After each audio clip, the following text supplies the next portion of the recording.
See, the world is starting to wake up to all this bullshit. Now, y'all heard what that man said. They be beating this girl up after the whistle, bruh. Beating her up, man. And all y'all want to do is tell us, we casual fans, we don't know basketball. This is a physical sport. Man, ain't no physical sport. It's hate and jealousy, bruh. And they be beating that girl up, man. And the WNBA allow this shit, bruh. But like he said, the world's biggest star. But let me guess. He buck dancing. He glazing. He tap dancing. He a coon. Come on, bruh. The world is starting to wake up. The biggest star in probably sports right now, bruh. Y'all letting this girl get done like that. And that's probably why she hurt. And Caitlyn Clark was supposed to be the golden goose, the savior of women's basketball. Instead, her WNBA journey has become a brutal, unsettling spectacle. The biggest star in the league is facing relentless physical assault on the court, with rules seemingly vanishing and a system that appears disturbingly complicit. This isn't just drama, it's a full-blown circus with flying elbows. Stick around, because the truth about what's really happening to this record-shattering talent will make you question if this is competitive sports, or something far more calculated and cynical than you ever imagined. Reese ain't gonna do it. Somebody gotta do something, right? But let's head on over to X right now. Pull up this footage, man. Shout out to the homeboy Mike. Obviously being fouled. Right in the first quarter, Caitlyn Clark obviously being fouled. The refs don't call it. And it's crazy because let me go back there, because the referee's literally right there. Like, bro, you're right there. The initial hype was monumental, a tidal wave of anticipation that promised to redefine women's basketball. She was meant to be the golden girl, the face of a new era. But the moment she laced up for the Indiana Fever, that shimmering promise curdled into a brutal, undeniable reality. Forget the graceful shots and pinpoint passes. What has been witnessed is a relentless barrage of physical tactics that defy the very spirit of competitive play. Why is this happening? And I went back and I was thinking, the Caitlyn Clark phenomenon is one that I got wrong. I never really thought that Caitlyn Clark would make the difference that she has in college basketball or in the WNBA. There are, the WNBA opening game for Caitlyn Clark set all-time records. There are millions of people that never cared about the WNBA at all that now care because Caitlyn Clark is in the WNBA. We're talking about hip checks into next week, elbows to the ribs that would draw a flag in football, and hard screens that look less like defense and more like a full-blown assault designed to sideline her. There's a canyon-sized, undeniable difference between good, hard, physical basketball, the kind that separates casual hoopers from true competitors, and outright goonery. Physicality means feeling it in your bones, bodies colliding under the rim. Goonery means intentional, often dangerous, contact aimed at causing harm or intimidation. I can relate to that young lady. I know what it's like to be hated. I know what it's like to be a black woman and hated because of my skin color. Yeah. I can't imagine this young lady, I don't want to use hate, but despise. And people just having, she brought some on herself a little bit because she's cocky for a good reason. Mm-hmm. Confident. And I love that about her. But to watch the dynamics and the media, they had their narrative. And I was pleased and proud to see the narrative wasn't truth. Right. And Angel. And somehow, that memo about the difference got lost in translation, especially when this rookie's name is on the receiving end of nearly every unchecked elbow. Every time she drives the lane, it feels less like a competition and more like a human demolition derby, with her as the unwilling, targeted, and often undefended victim. This isn't just physical, it's predatory, and it's happening with alarming consistency. But the aggression is just one layer of this bizarre, unfolding saga. What truly confounds, perhaps even more, is the response, or lack thereof, from those paid to uphold the rules. They need to start finding these women, bruh. Finding them, suspending them, and make an example out of somebody, bruh. We ain't gonna tolerate this shit, homie. We not gonna be tolerating this shit right here. What's that guy's name that's getting ready to come to the NBA? The white dude? I can't think of his name right now. The rookie that's going to Dallas. I guarantee you, man, they is not going to be letting that dude get treated like Caitlyn Clark, bruh. And all the men in the WNBA ain't going to be jealous and shit neither, bruh. We know what we see, bruh. The problem is this, man. A lot of people don't like Caitlyn Clark, bro, They just hate the girl so much, man, that they just can't even when the truth is staring them in their face, they chose to go the other way, bruh. Now that's what you call hate. You'd think with cameras on every inch of the court, capturing every angle in stunning high definition, officiating would be tighter than a sealed vault. Yet, when Caitlyn Clark gets flattened, sent flying, or hacked like she's in a Mortal Kombat demo reel, the referees seem to enter a state of selective amnesia. Whistles that blast for minor contact elsewhere mysteriously vanish when she's getting hammered. But with all that being said, you know, the WNBA referees has been having issues with getting these calls right when it comes to Caitlyn Clark and the Fever, bruh. And I'm telling you, we have another case of that. And shout out to all the fans that, you know, put these TikToks together, put these videos together, kind of, you know, breaking down everything that has happened with the WNBA referees, because we have another game and we have another situation where WNBA referees failed to make the right calls against Caitlyn Clark and the Fever. But then people want to get mad when Sophie Cunningham pretty much did what she did. It's as if the rulebook takes an extended coffee break whenever she touches the ball, and they suddenly confuse a full contact tackle on aisle 3 with an interpretive dance. They see her being hip-checked into oblivion, and their response is often nothing but a gentle jog back to the other end of the court, while she peels herself off the floor like a cartoon character after getting steamrolled by a train. Compare this to the legends of the past. A Michael Jordan got mauled like a Thanksgiving turkey on occasion, sure, but he also went to the free throw line. There were whistles, there were consequences. You could bulldoze MJ, but you'd better be ready to see him smirking at the free throw line seconds later. Hype and all the videos that everyone on social media has me watching, a lot of clips from the WNBA right now too. And it's absolutely crazy to me to see the types of fouls and the lack of calls that are having on them from these refs that the players are doing. They're just straight hacking each other.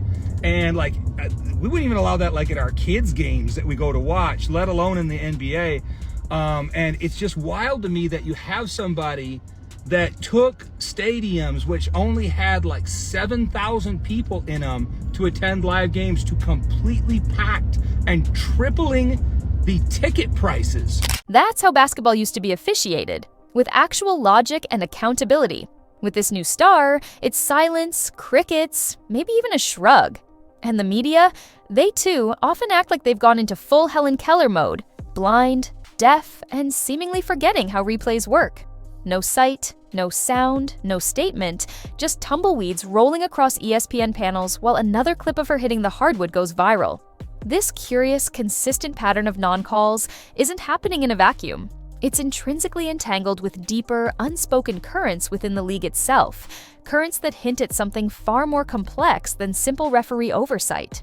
The Caitlyn Clark effect continues to go wild. We are witnessing a cultural force that has not been seen since Tiger Woods. Let's talk about the effect her teammate has gotten over the last couple weeks. Sophie Cunningham defended her Fever teammate last week in a scuffle against the Mercury, in response to what many people would consider a bit more hazing than usual for Caitlyn Clark over the last year and a half. Next, let's look at the top followed WNBA athletes in the league right now. Just in the last week since she defended her teammate, she has now gained over 1 million followers collectively. By the end of this week, she'll probably be top 4. Now, we don't have official figures for TikTok, but she is at 1.3 million followers on TikTok now. Let's talk about the elephant in the locker room, the uncomfortable, unspoken truth that's thicker than concrete, raw, palpable resentment. You've got players who've dedicated their entire lives to the WNBA, grinding for years, tirelessly fighting for every ounce of recognition, every endorsement, every fan. They've sacrificed, they've struggled, they've pushed this league forward inch by painstaking inch, often in anonymity. You think that was dirty by Caitlyn Clark? Let's start there. You think that was dirty by Caitlyn Clark? It don't matter. It was basketball. It don't matter if it was dirty or not. It was bad. I mean, we seen intentional dirty plays in both leagues. It don't even matter if it was dirty or not. It was a foul. She stopped a layup.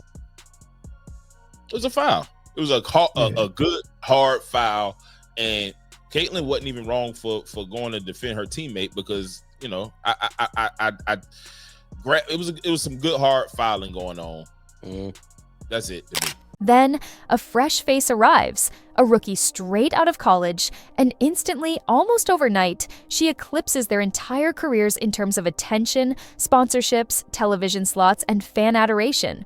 For some, this isn't about welcoming a new star who can elevate the sport for everyone.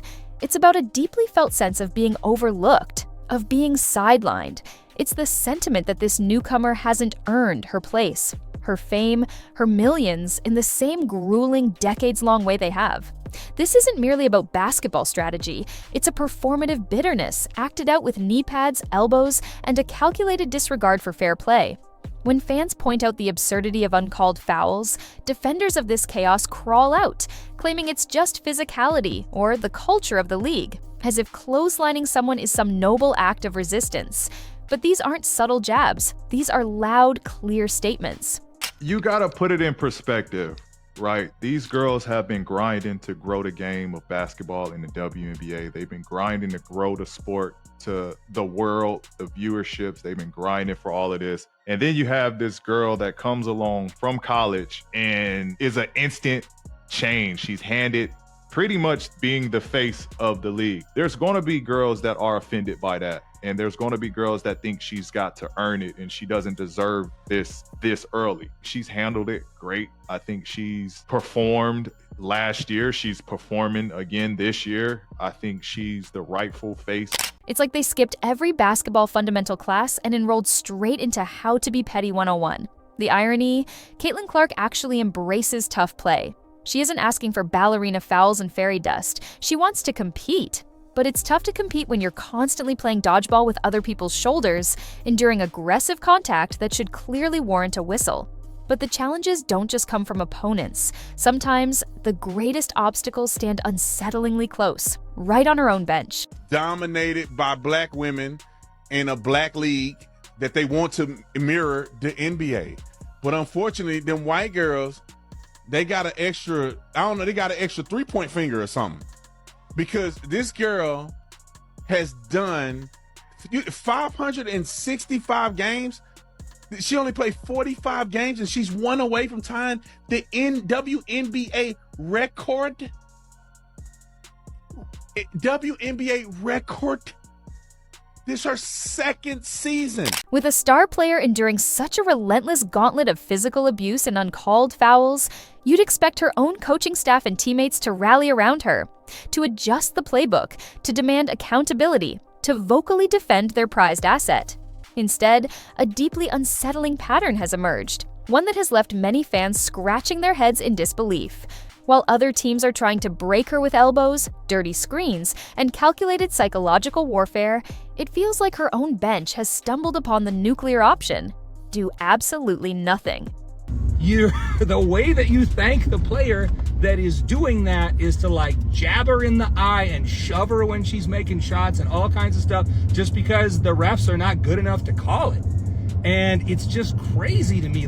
Instead of that, why not take it upon yourself to get better so that you can compete with her? And if you think they're competitive with her, a lot of them are not, because she's in the league already setting scoring records and assist records the very first year she's there. So obviously she's a better player than a lot of people in the league. And to take a player that is rocket shipping your sport makes absolutely no sense. And the fact that the WNBA is now only starting to step in a little bit. Every single time she hits the deck, and that's a lot. And there's no outrage from the sidelines, no bench protest, no technical fouls called in righteous anger. The silence becomes deafening. You can almost hear the sound of loyalty being vacuumed out of the building.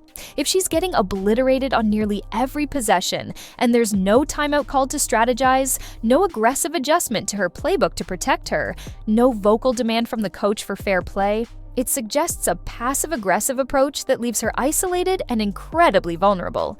It's like watching a star player run a gauntlet alone, triple-teamed like she's the final boss in a video game, while her teammates seem content to post up at the three-point line, like they're waiting for a food delivery. This isn't just bad basketball strategy, it's passive-aggressive theater with sneakers and Gatorade. It feels like a subtle yet profound act of sabotage from within, almost as if the plan is to simply let her get roughed up enough that she'll stop stealing the spotlight. And with zero calls, with fouls mounting like parking tickets in a no-parking zone, that silence from her own bench isn't just negligence, it's practically a complicit acceptance.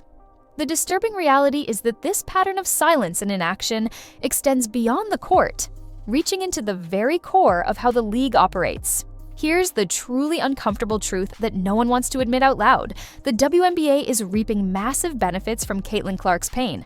Every shove, every trip, every body check against her isn't just a play. It instantly becomes viral content. Clips flood social media, igniting furious debates, fueling countless reaction videos, and driving astronomical engagement. Debate shows dissect every incident for hours, and hashtag activism explodes with all the depth of a kiddie pool. The league and certain media outlets cash in on her bruises, on her frustration, on the sheer outrage, and then, after the dust settles and the viewership numbers climb, they essentially tell her to walk it off. This masterclass in apathy is often wrapped up in a nice little bow of plausible deniability. We're just developing the whole team, or she has to adjust to the league. Uh-huh. And next you'll tell us the earth is flat and fouls are a social construct. They wanted attention, and they got it. Perhaps more than they ever dreamed. But they're caught in a self-made paradox. She is the golden goose, laying golden eggs of ratings and ticket sales, and they keep poking it with a stick, hoping it lays more golden eggs of controversy and viewership, all while pretending they're not the ones chasing it around the barn. This isn't just about bad calls or player rivalry, it's a systemic exploitation. The narrative conveniently shifts, and suddenly, the one being targeted is painted as the one who needs to adjust, as if she should simply get used to being the league's crash test dummy.